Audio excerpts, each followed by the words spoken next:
হরে কৃষ্ণ। তা আমরা আসছি খেতুরি ধাম।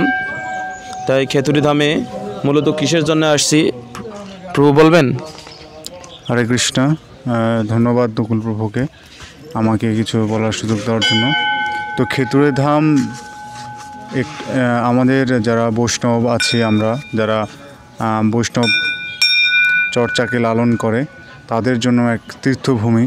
কারণ এখানে নরোত্তম দাস ঠাকুরকে স্বয়ং শ্রী চৈতন্য মহাপ্রভু এসে প্রেম ধন দিয়ে গিয়েছিলেন, যার ফলশ্রুতিতে তিনি অসংখ্য কীর্তন রচনা করেছেন, যেগুলো আমাদের হৃদয়ে ময়লা ধুলা দূর করে আমাদেরকে শুদ্ধ ভক্ত হওয়ার প্রেরণা দেয়।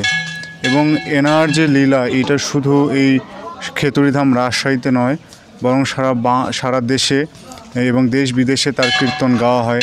এবং তার কীর্তন গাওয়ার মাধ্যমেই আমরা আমাদের মনকে ভগবানের ভক্তির জন্য প্রস্তুত করতে পারি। সুতরাং তার এই যে আবির্ভাব তিথি উপলক্ষে আমরা এখানে এসেছি। তার আবির্ভাব তিথি ছিল 12 ফেব্রুয়ারি। তো 3 দিন ধরে তার আবির্ভাব তিথি উপলক্ষে তার কীর্তন, প্রসাদ, ভক্ত সেবা অনুষ্ঠিত হচ্ছে। তো আমরা এসেছি তার এই গৌরাঙ্গ বাড়িতে, তিনি স্বয়ং এটা গৌরাঙ্গকে দান করেছিলেন। এই কারণে এই বাড়ির নাম গৌরাঙ্গ বাড়ি। তো এখানে বসে তিনি ভজন সাধন করতেন, ভক্ত সেবা করতেন। এখানে এসে তিনি তার শিষ্যদের দীক্ষা দিতেন।